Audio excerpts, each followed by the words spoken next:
Bang! A brand new tier list coming at you hot after the Doctor Strange and Ghost Rider updates, featuring some massive changes sweeping across the meta in both the Blast and Universal categories. So let's jump right into it with the losers followed by the winners.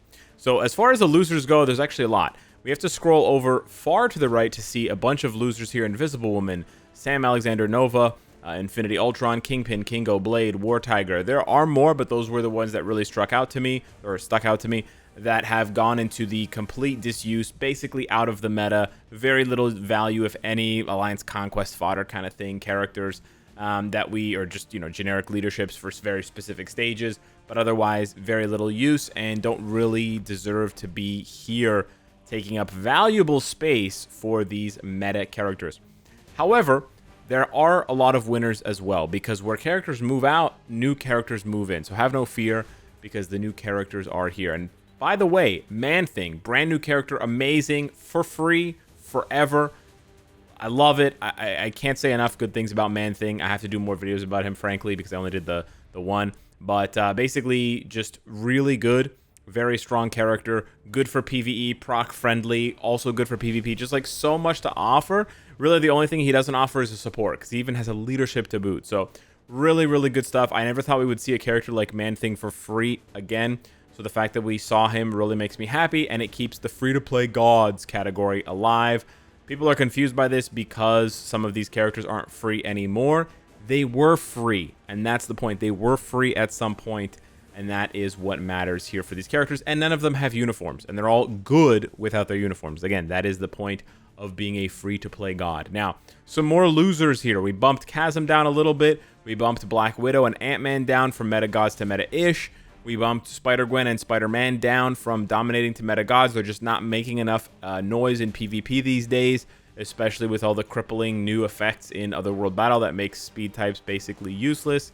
Sad days, but it is what it is. Star-Lord gets bumped down from meta dominating because he's really just holding on to 1 day of ABL right now, and it's not looking pretty for him, to be honest. I think he actually gets beaten by Odin, but yeah, Odin also kind of got replaced. Well, he definitely got replaced, so it gets kind of awkward because people who are replacing people are being replaced simultaneously here. We also bumped down a bunch of Universals. So Gore got bumped down from meta gods to meta-ish, and then a bunch of the meta-ish gods got bumped down to borderline. So Jane Foster, Loki, Athena, Supergiant all got bumped down. And then Scarlet Witch got bumped down all the way from meta god to borderline. She's been completely replaced besides 1 day of ABX, which is the universal female hero. And she's about to be replaced in a week. So I don't find this, or like 2 weeks, whatever. This is basically where she should be, right? She's borderline because of that 1 day. If it weren't for that 1 day, she would be completely non-used, right? That's just the reality. However, oh, and Null got bumped down as well. However, that's all the bad news. We got all the bad news out of the way in the first 4 minutes of video. It's amazing. Now let's dive into all of the good news, okay?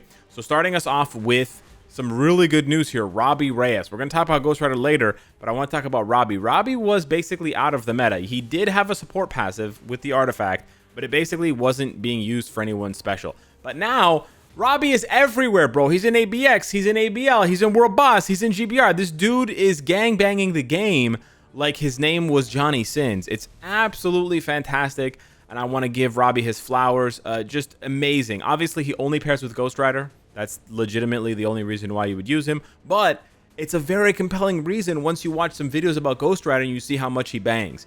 Now, for Robbie, you do need to get him transcended. For max value, you want to get the new uniform, and then you also want to get the artifact. The higher the better, but 4-star will suffice. So it does sort of require a max build, which is why we gave him that little puzzle icon, but he's a very good support. He's undeniably. He's as good of a support for Ghost Rider as White Fox, to put that into perspective for you. So a premium uniform on a character that you only get through crystals and heroic quests is as good as Robbie for Ghost Rider. It's just for one character, I know, but still, it's really impressive.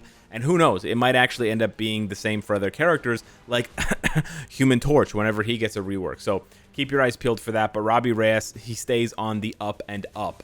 And then we have Sister Grimm from the new update. She massive rework from out of the meta, out of the dirt into the lead support category. Big support buffs for magic types and not bad as a PvP threat. She's okay for PvE. You can slap on a judgment and, rock out your world with her and do some magic. but I think maybe PvP support is going to be where she lands as sort of a debuff cleanse slash healer for magic type characters. I'm talking your Dormammu's, your Doctor Strange's, your Adam Warlocks, your Mephistos, your Doctor Dooms, etc.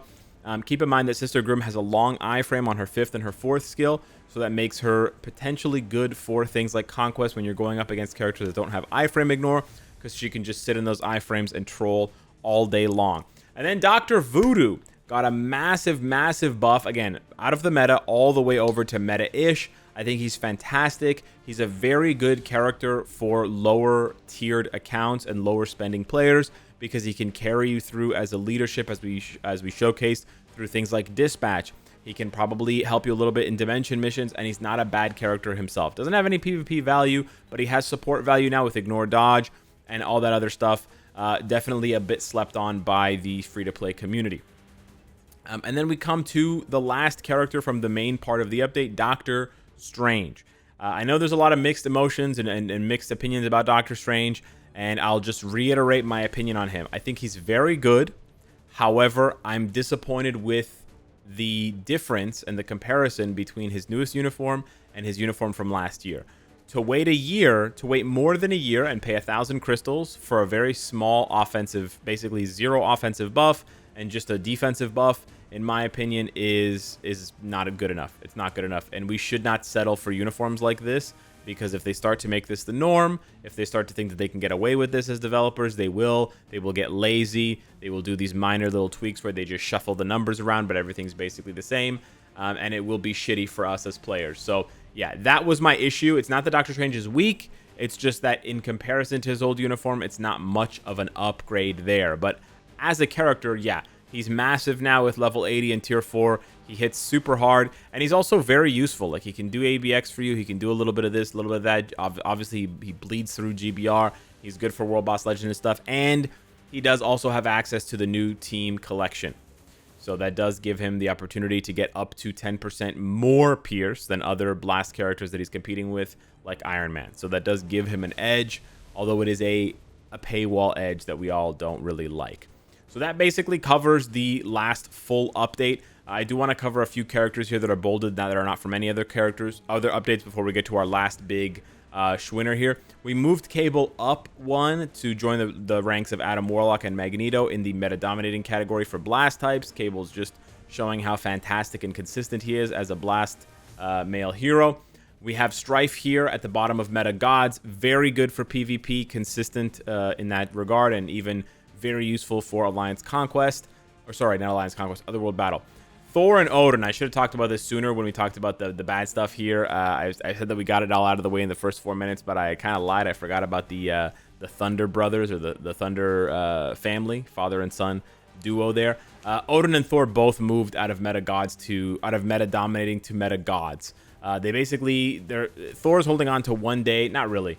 He's not really even. He's sort of holding on to 1 day of ABL, but not exactly. Same thing goes with Odin, and they're both competing with each other and with Star-Lord. It's a little awkward, and not even necessarily competing. But yeah, Thor still remains one of the best farmers in the game for things like Dimension Rifts and speed farming that. And Odin's not bad at all, but they're just not dominating in any one category. Not bad characters by any means, just not dominating. And when you put them up against someone like Ghost Rider, you start to see the cracks, right? They don't really have any relevance for PvP, for example, whereas Ghost Rider has a lot. Yeah, it hinges on 1 skill and 1 artifact, but hey, that's what it hinges on, so that's what it hinges on. So yeah, we had to move them down below Thanos as well, again, because of the PvP value. We also moved Miles Morales up. I think he's still kind of slept on, although the speed male hero category is one of the least used. He just hits so hard, like it's absurd. He does so much damage. People still don't realize just how much damage he does, even at tier 380. It's crazy how he keeps up. We didn't talk too much about Sin here. She came along with Ghost Rider, but we'll talk about her now. Sin got a massive upgrade, but it's mostly in the support category, in the support department. She's a very good support. She's an okay standalone damage dealer, and we put her around the category and the likes of Black Cat, White Fox, and Wave, which is impressive for a character that is free base kit.